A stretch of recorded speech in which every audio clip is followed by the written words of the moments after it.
It is just a huge honor to be podcast interviewing Pam Eagan. Thank you so much for coming to my house. Thank you for asking me. My gosh, we live about a block away from each other, and I got here 30 years ago. She beat me by 3. She's been selling real estate for 33 years, and pretty much guaranteed no one has sold more real estate. Oh, that's a fact. In Ahwatukee. In Ahwatukee. No, not in 33 years. And no one has ever sold more homes in Ahwatukee than I have, single or group. And I did actually move to Ahwatukee in 1980.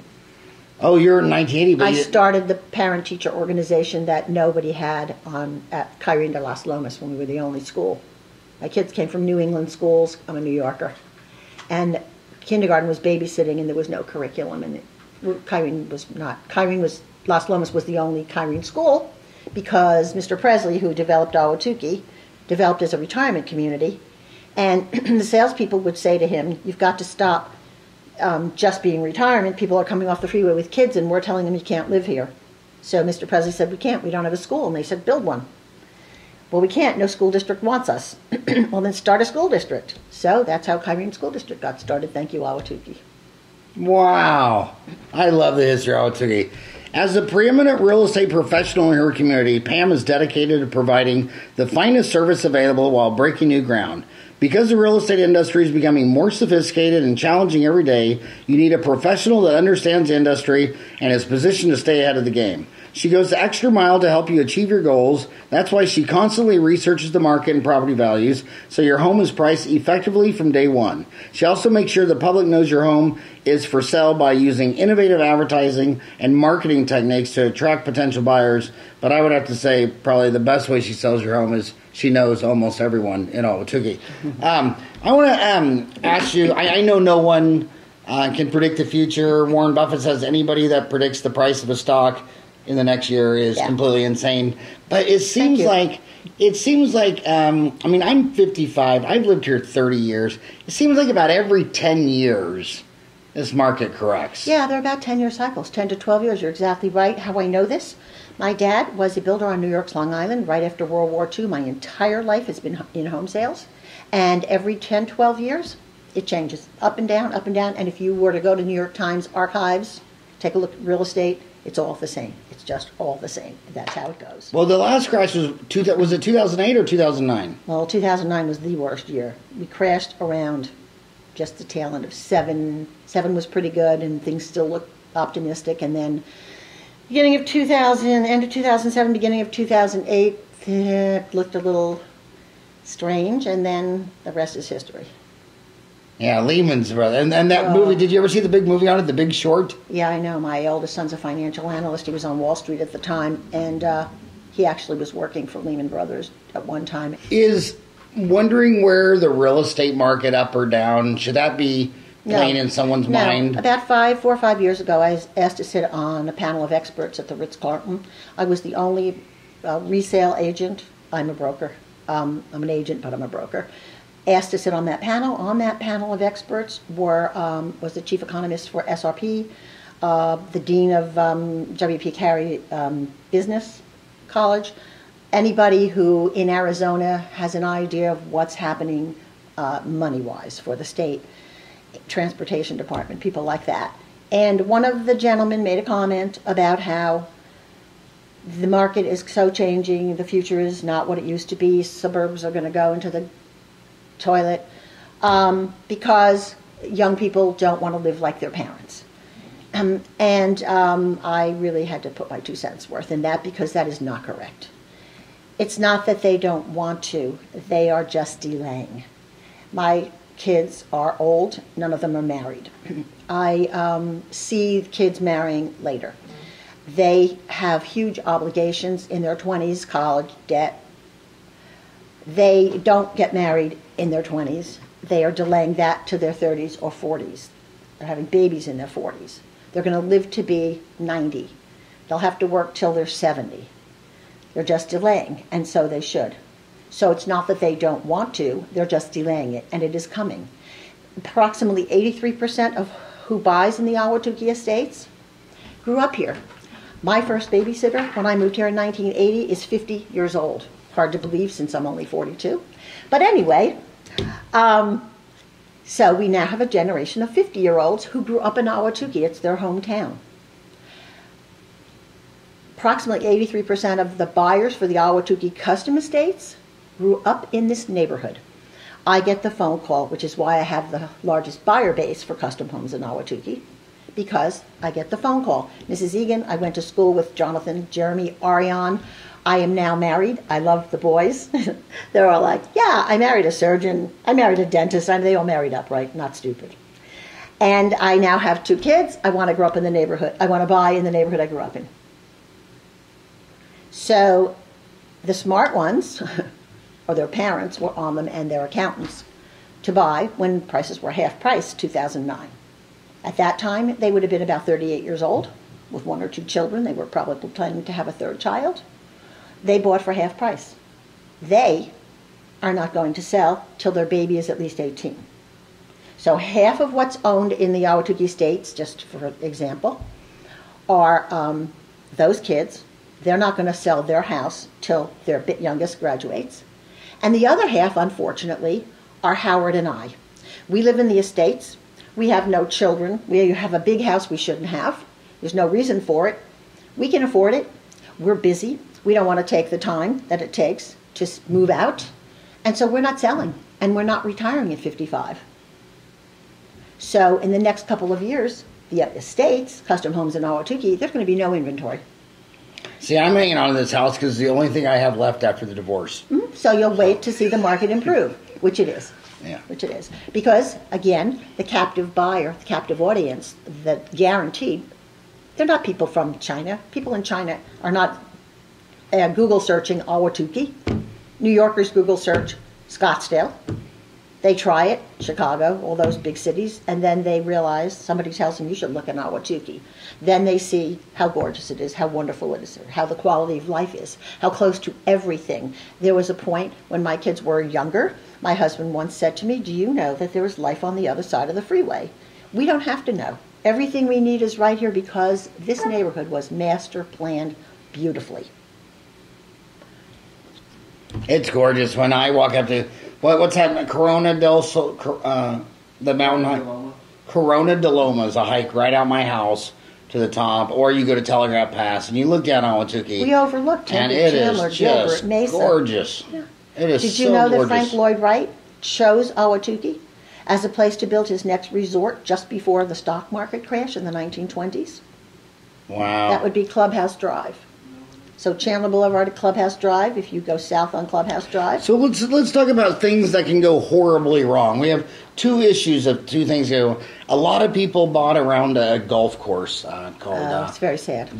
What was that golf course called? The Ahwatukee Lakes. Mm-hmm. And now they're the golf course went under. What happens? Because obviously things change 10, 20 years down the road. Well, we're master planned, and so that is actually protected by the master plan. That deal is currently, that nonsense is currently in court right now this week. And so that may have to remain a golf-related industry. And for the little that I know, I've been keeping up, but that don't make it my primary business. My primary business is taking care of my buyers and sellers. For the little that I know, the homeowners had to vote, a majority of homeowners, and they didn't. The opposition to develop that never got enough of the votes. So there's a court battle right now. But for you, as an agent, is it hard to sell your house when you're on a golf course filled with weeds? For the World War II veterans that bought on Show Me Street, because that is retirement, just south of the Lakes course. So if you go south on 44, and then just on your left, those are World War II vets. They bought those houses for more money because they paid the premiums for the golf course. They had stunning views. At one point, the Lakes golf course was rated a top 5 short course in the United States at Golf Digest magazine, Golf magazine, something like that.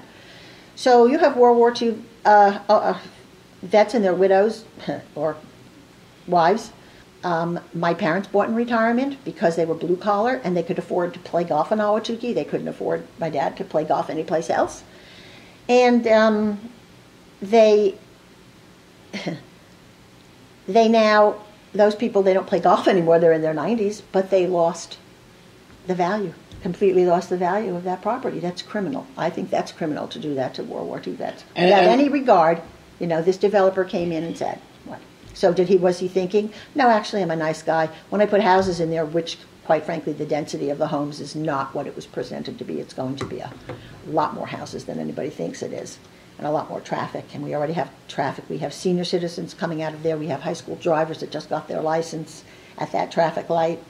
Then they're talking about putting a farm and a preschool. The number of accidents at Knox Road and 44 would be ridiculous, and the traffic going through. But anyway, it's not how they're presenting it, and I'm not buying it for 1 second. And my feeling on that is no, because if they change the CCNRs for that course, that means the CCNRs for the championship course on 48th and Warner on the northwest corner, that golf course is going to become apartments faster than we can. And do we really need that? When I show a custom home to a buyer, sometimes, most of the time, the custom home, it has wide hallways and space. And some people say to me, that's a waste of space. And my response is, that's actually called luxury. So you don't want a box where every single room is filled. That would be your first home, because you need more. Case in point, Presley developed Ahwatukee in the Parkside subdivision, which is just adjacent to Las Lomas and Parkside, New Parkside. They back up to the freeway, like Wakaya Loop in 51st Street. They have a 1,200 square foot 4-bedroom house. Those are tiny bedrooms, but they needed to make use of the space so that families with small children could afford to live in Ahwatukee. So if you take a 4-bedroom, 6,000 square foot house, you're going to have a lot more luxury space, wider halls, catwalks, things of that nature. Did I answer your question? Yeah. Well, is there how much value has their house gone down since that golf course was turned to weeds? And is it even really illiquid? I mean, could you even sell a house? The only people that can't, which is again criminal, are those that back to it, because it's uncertain. They can't sell their house, just like the freeway, just like Pecos Road, fear of the unknown. I still can't understand. When you climb up to the top of Telegraph Pass and South Mountain, you look down, and they're tearing down all these homes and churches. Yeah, and across the interstate is just empty land. It's reservation. I know, but I mean, how come somebody couldn't, let's make a deal? Well, they tried. I have articles on my desk from 25 years ago when this proposed freeway became public knowledge. It's 25 years. So yes, they negotiated, of course. But they were able to negotiate on the 101 by Scottsdale. Yeah. But no one could strike a deal? No, apparently not. Huh. Lakewood. When Charlie Keating developed Lakewood, he put up a statue, a gorgeous statue, very tall, beautiful statue at the waterfall entry. And the apartments to the west didn't exist. It was raw land. And Mailing and Allison was the builder, and buyers bought back into the Greenbelt. They paid a premium, and across on the west side from the Greenbelt was nothing. Vacant land. And they asked what is that going to be? Well, Lakewood is master planned. Those are going to be houses. It's just wonderful. Great. And they bought and they paid a premium. Well, the first thing that Charlie Keating did, he sold the land to an apartment developer. So all those people that bought that green belt with the west view, gorgeous sunsets and mountains, had huge, structure behind them. So you buy now north of Chandler Boulevard, it's done. That was a big scandal back in the day. It even involved our senator, scandal. McCain, and an astronaut from Ohio, and our governor, John Glenn, and governor. This has been a wild political state. I mean, how many governors have we had impeached since Arizona was the land fraud state, even in the 1970s. It was a what? Land fraud state. How many governors have we had impeached? Is it 3? Was Fife Symington impeached? Fife Symington, Meekum. He deserved it. And was there another one? Racist, big time. Yeah. I can't. I think only Illinois has. Has sent more governors to jail. It's a very good old boy state. It's kind of like Texas. A lot Yeah. of the southern states are like that. But, they all are. Now, here's a very, weird question, but I've heard it posed ever since the Houston floods. What if that 100-year-old dam up there? I mean, we got You mean our flood that we had in 83 here in Ahwatukee? Do you remember that? Yeah. The drainage system wasn't competent enough to take care of a flood. So 48 and Warner, Yeah. my brand new 1983 Volvo was almost adrift. Yes. Yeah. Well, so do you think people in Ahwatukee need flood insurance? No.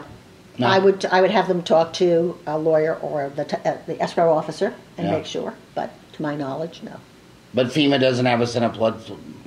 Oh, that I plain. don't know. I disagree. Yeah. We are high up. Think about Ahwatukee. One of the If the water funniest. doesn't percolate, it runs downhill into Tempe and Chandler. The only thing I wouldn't worry about is when I go up, I always remember the word SCAR, S-C-A-R, Saguaro, Cactus, Apache, Roosevelt. And when you go to that first one, Saguaro, and you look at that dam, that thing was built 100 years ago. You're talking about infrastructure in the United States. Everywhere it's horrific. Everywhere. It's about the money. It's about the money. Yeah. All of these states, I'm going to sound terrible when I say this, so I'm going to be careful about how I say it. All of these states knew that their dams, New Orleans, like the governor didn't know, everybody didn't know that those levees were going to break. They just didn't maintain. If you don't take care of your house, things fall apart. But if you don't have the money to take care of your house, you can't. But if you're a governor of a state and you have a budget and you want to get reelected, then you don't take care of it because it doesn't matter. You'll just have the taxpayers take care of it when... Well, what's amazing is when you go to New Orleans and you see those dikes, land dirt dikes, and then you go to the Netherlands and you see their dikes. I mean, it looks like they're Star Wars aliens And we living don't take 1,000 years an in the example future, from- and we're a third world country. Yeah, we're a first-class third-world country. And then when you talk about any of those countries, like I think the most advanced civilization I ever said first were class. Sweden and Denmark and Finland and Norway, and people say those are socialist countries. It's like, dude, I'm pretty sure their dikes work better than yours. Their consumers have a different mentality than American consumers. We're a disposable society. We are horrific. It's getting worse all the time. I would say anybody born after the 1950s, maybe mid-60s, they don't look for quality. They don't. They just... yesterday I showed a house. It has a 5-car garage and a guest house, not a casita. The value is there. They're priced at $1,125,000. If it was redone, it would be a $1,500,000 asking price, right? Yes, the house needs $200,000 to $300,000 worth of updating. But it's in a cul-de-sac. The value is there at the list price. I hear it over and over again. It's a different mentality. She said to me, it doesn't matter because everybody knows styles change every 5 years, so you just change everything every 5 years. Nothing's done to last forever anymore. It doesn't matter. But in those countries, they still do it that way. And they care about quality and craftsmanship and pride. Oh my God, you ride trains in like Germany. I mean, in America it'd be some little flimsy metal door handle and the bathroom door would barely shut. In a German train it'd almost be like a vault. You know what I mean? Everything, Yeah. It seems like everything there is built to last a century. I pulled out my ironing board recently. I have an ironing board. I got it for a wedding shower. The thing is like brand new, made in the United States. Things were made to last forever. Now they're made to break so that you buy another one. So those businesses are not stupid, but and the younger generation thinks it's okay, and there it goes. So that's very sad. I'm going to tell you the funniest thing I think about the real estate business is you hear all these kids today, these millennials talking about, the interest rates and they're trying to get a better interest rate. When I got here in 87, you know what the interest rate Yes, was I on do. my first house? Yes, I do. 18%? 14%. No, it went to 18. I Yeah. would have been 83. It was 18%. And now they're all wigged out about... Well, that's called entitlement. What's It's the very interest rate now? entitled. They're entitled. I what's- had this conversation with my youngest daughter, who's in her 30s, at lunch today. They are born with their parents telling them they're a princess. They all want to be Disney princesses, so they're all Disney princesses, and they're entitled to whatever, everything. I have young girls in their late 20s and early 30s look at a house that's 20 years old and say to me, oh my God, I couldn't live in this. And I want to respond by saying, either asking who do they think they are, or are you the Queen of England, or just to simply say to them, actually this house is habitable. But you see, it's a different generation, Howard, and Younger generations look at us. Do you remember being 18 and being a freshman in college, and maybe somebody was returning to university studies in their 20s? And I remember sitting in a class, and this woman walked in, and she was probably 28, and I remember thinking to myself, oh my God, she's so old. Okay? They think, anybody even listening to your podcast who is 30 years old or younger, doesn't want to hear what we have to say. We're dinosaurs. I have 8 young agent kids say to me, I know who you are, you're one of the dinosaurs. There is no value in experience. Oh my God. They don't even, no, not to them. Well, if I was going to, since I'm a dentist. And they don't want our opinion. If I was going to be a dinosaur, I'd want to be a flossiraptor. Because? Floss. Oh, Flossiraptor. I want to be a flossiraptor. I got that one. Yes, because you're a dentist. Your website is PamEagan.com. Yeah. You know what it is, Howard, about your podcast that you might, if you haven't thought about it, they really don't want our opinion. They don't. They don't care what we have to say. They don't care. They don't want to listen to us. We're just old fools. You know, on our brains are like, because we're just old. The smart ones want to listen to you, Pam. I don't know.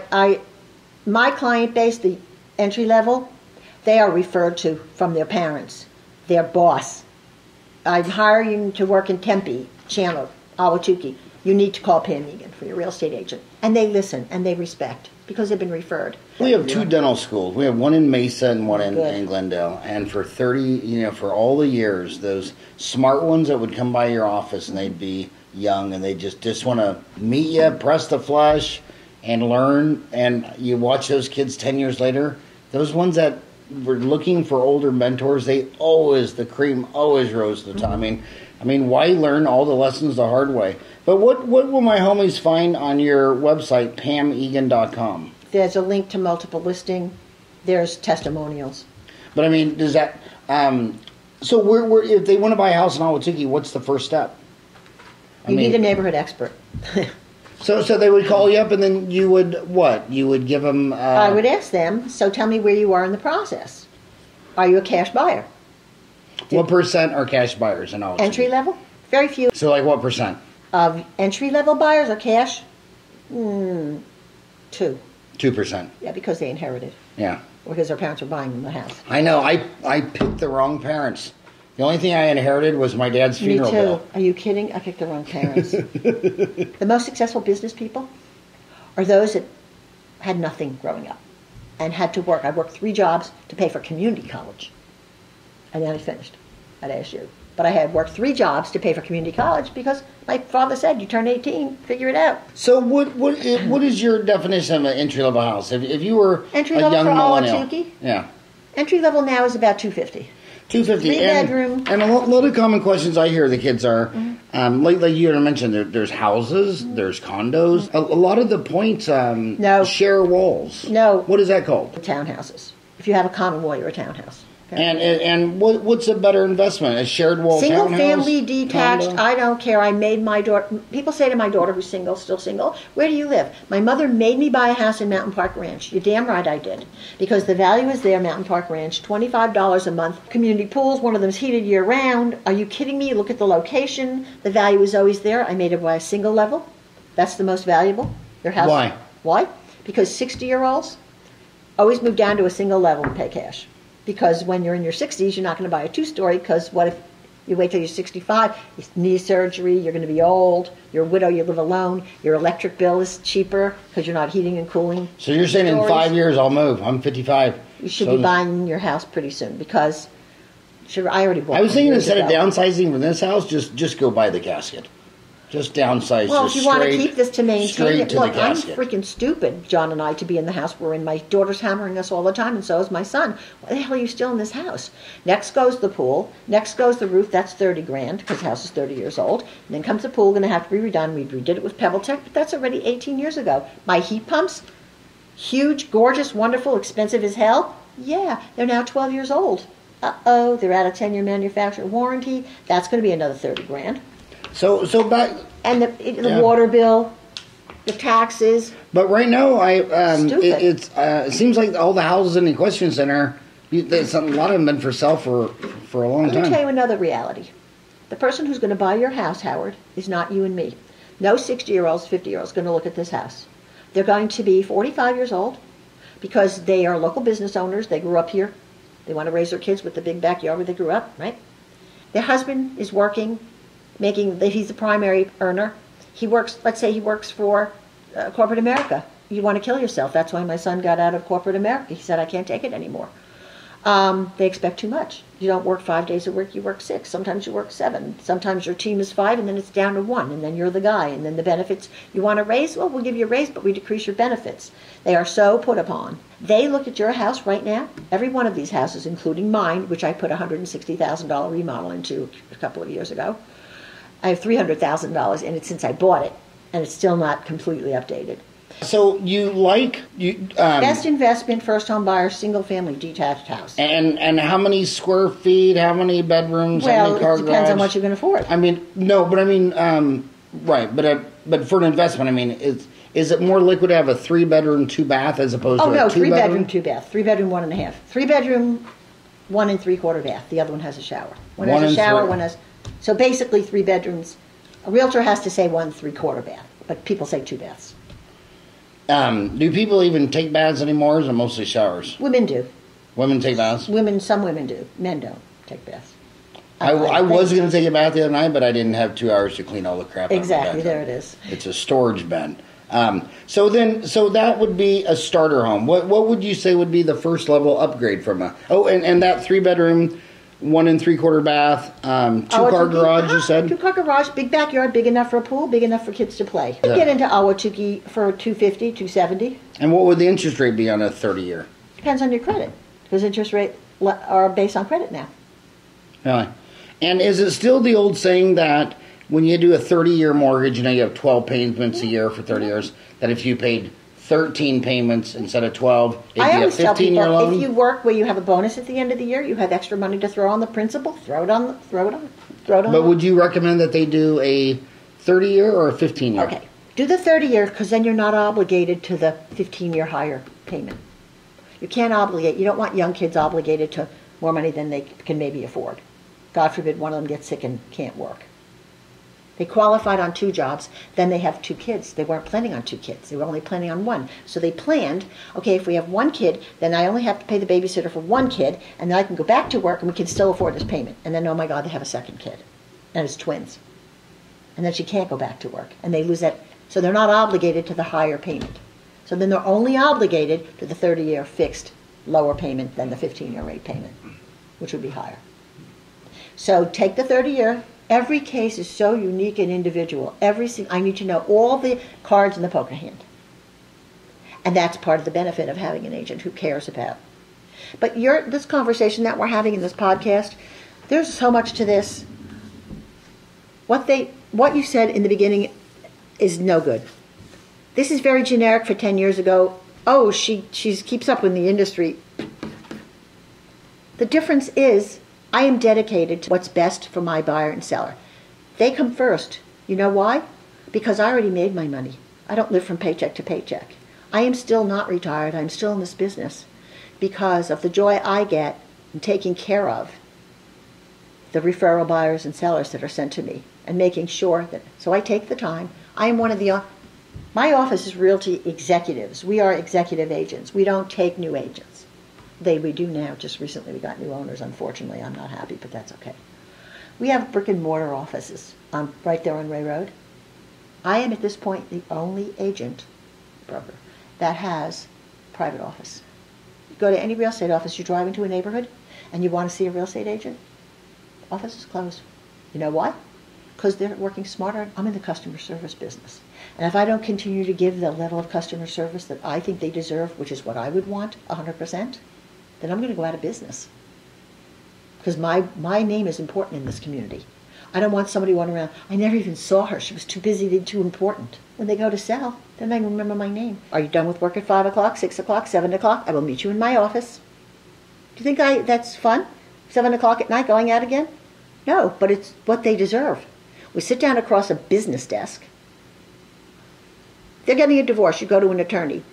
He says to you, hey buddy, don't worry about it. No, he tells you this is the deal, and she's crying, and it doesn't matter because these are the rules. This is it.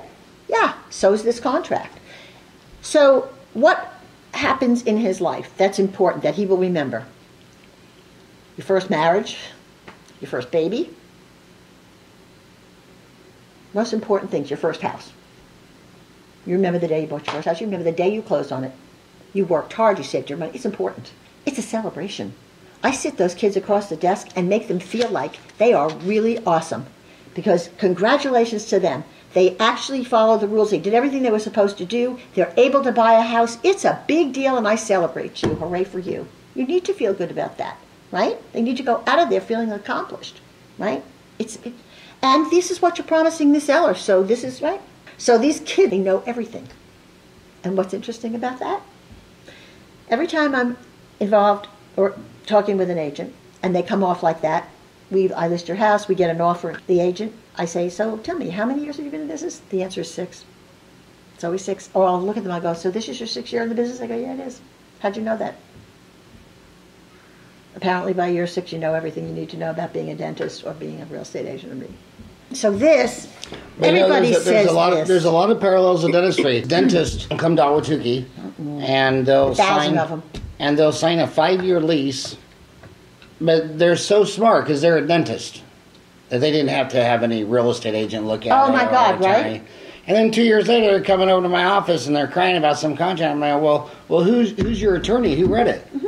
I go, I read it. The attorney who represents himself as a fool for a client. I thought you went to dental school. So it's like, okay, so you just signed a 5-year lease or a 10-year lease, and you didn't have a dentist look over it?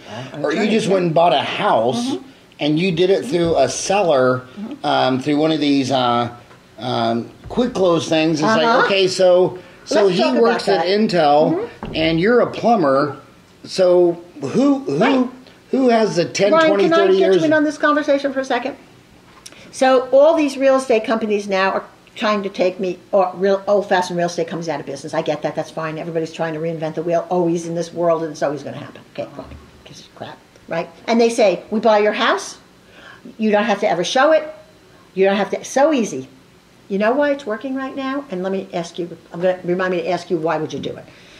It works right now for them. Very simple. There's a small window of opportunity, and whether they know it or not, they probably don't even realize it, but I do.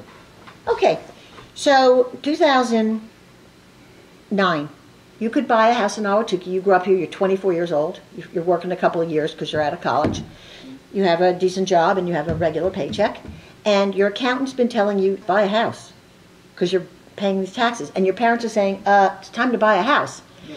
But you don't want to commit because you're single and you don't want to own a house, and why would you, and whatever.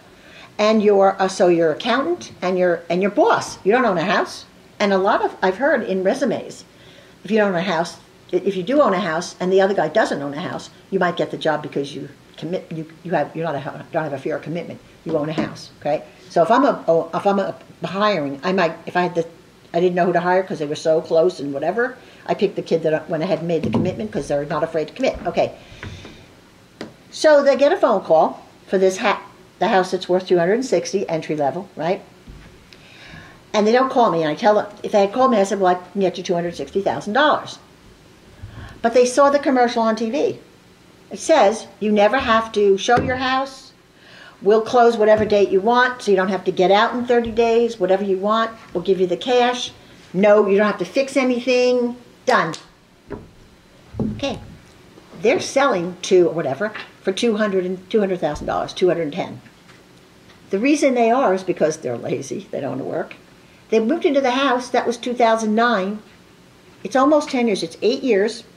They have now owned a house for 8 years. They hate it because now they have an obligation. Because the refrigerator doesn't work and the service guy's coming at noon and they have to be home. The roof has a leak. Everything that you have to be home and maintain the house, they don't want to do it.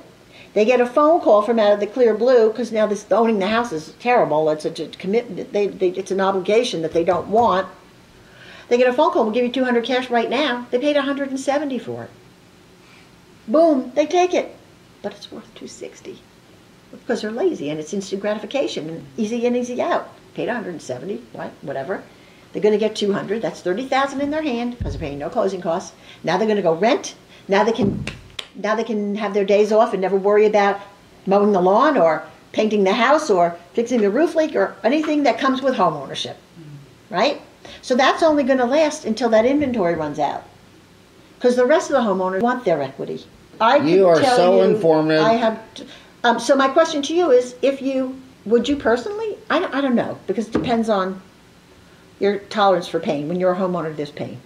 But it's worth it because you get equity. But they're giving up their equity. But they don't even take the time. I'm a neighborhood expert. I spend 2 hours of my time with sellers for free. 2 hours of my time for 33 years. You know how many hours that is? Meeting with sellers and telling them so much for free. What's your number? You going to give it out on the podcast? Of course. 602. Give me my business card. 602. 390-5740. 602-390-5740. Right. Website, Pam Eagan, EAGAN.com. Right. And did you give out your email? Yeah, Pam Eagan at Gmail. Please. You make a religion out of availability. You want to get me started? You were a legend when I got here in 87. I don't answer the phone Christmas Day, Easter Sunday, and half a day on Mother's Day. I am the only living fool in real estate that works for free, dedicates 7 days a week. I'm available. I have never been anywhere in the world or did not do a contract. Cruise ship, purser's office, fax machines back in the day. Internet cafe, Italy. My phone bill, right? I am working no matter where I go. I am never, you get an offer on your house and I'm in freaking Italy? Not the agent who's covering my business to show the houses? There's no way they're doing that contract. I'm obligated to you. You hired me, you get me. Nobody wants to do that. I'm not obsessed, I'm possessed. I don't care. I can't do it any other way. But that's a different mentality. Different generation. It's a different generation. So I'm a dinosaur. So 2 things. So all these kids grew up in my house because I wanted them hanging out at my house. 3 kids, 10 different schools. They went to Marcos. They went to Tempe High School. They went to Mountain Point. My daughter went to Mount Carmel. She went to Colina. They went to Las Lomas. My son went to St. Mary's briefly. I mean, they have so many friends, right? They call me Mrs. Eagan. I want to buy a house, blah, blah, blah. They grew up in my house. They all grew up in my house. I would say 40% of them at one point got a real estate license because they were like, oh, I want to live in a house like Mrs. Eagan. I'll get a real estate license. And then I can live in a house like Mrs. Eagan. Yeah, only thing is you have to work. Okay, you have to leave your daughter's birthday party and go and do a contract that fails. But you do it anyway because that's what pays the bills and that's what gives your kids what you want to give them, right? Okay, right.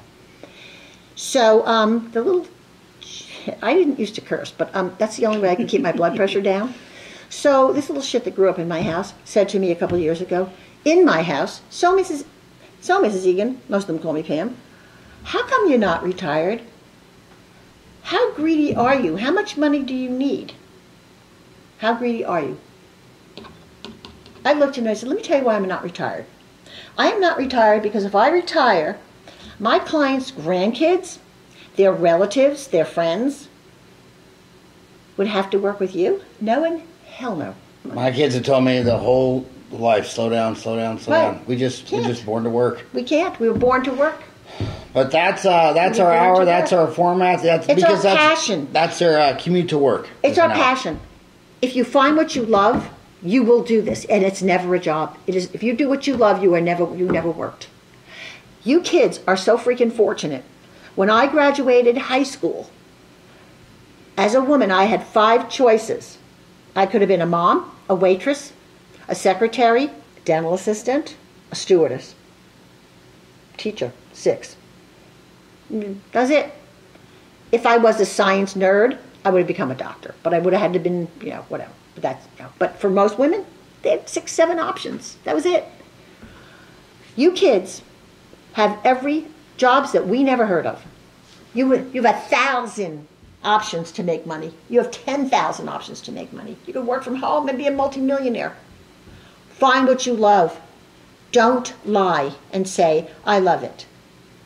Find what you love, and you'll never work a day in your life. I know that's an old saying, but it's true. I mean, my kids, I'm like, And I'll tell you, back in the 80s, when I graduated from high school in 1980, and if you were a girl with a 4.0 and wanted to go to healthcare, they sent you to nursing school. Bingo. And if you're a boy with a 3.0, they sent you to medical school. Well, thank you so much for coming down the street and spending an hour with me, Pam.